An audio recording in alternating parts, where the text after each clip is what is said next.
ગીર સોમનાથ જિલ્લા યુવા મોરચા દ્વારા વેરાવળ શહેરમાં કોંગ્રેસ નેતા રાહુલ ગાંધીનું પુતળું બાળી ઉગ્ર વિરોધ પ્રદર્શન કરવામાં આવ્યું તો આ વિરોધ રાહુલ ગાંધીના કથિત દેશ વિરોધી નિવેદનના આક્ષેપ સામે નોંધવામાં આવ્યો હતો। આ કાર્યક્રમ વેરાવળના એસટી બસ સ્ટેન્ડ પાસે જાહેરમાં યોજાયો હતો, જેમાં મોટી સંખ્યામાં યુવા કાર્યકરો ઉપસ્થિત રહ્યા। જિલ્લા યુવા ભાજપ પ્રમુખ હાર્દિકભાઈ પરમારે જણાવ્યું હતું કે દિલ્હી ખાતે આયોજિત EI સમિટ 2026 દરમિયાન રાહુલ ગાંધી દ્વારા દેશને હાસ્યાસ્પદ ગણાવતું નિવેદન આપવામાં આવ્યું હતું। તેમણે આ નિવેદનને દેશ વિરોધી અને ભારતની પ્રતિષ્ઠાને ઠેસ પહોંચાડનારું ગણાવ્યું હતું।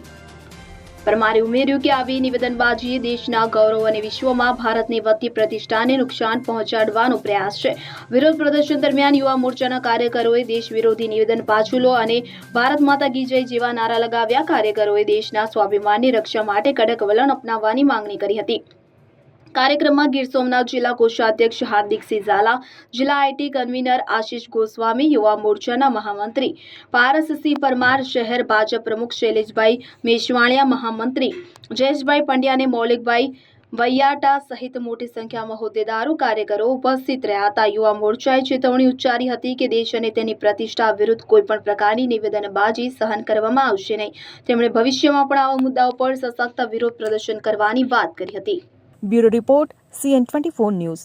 હવે જુઓ દેશ દુનિયાની તમામ ખબરો તમારી આંગળીના ટેરવે।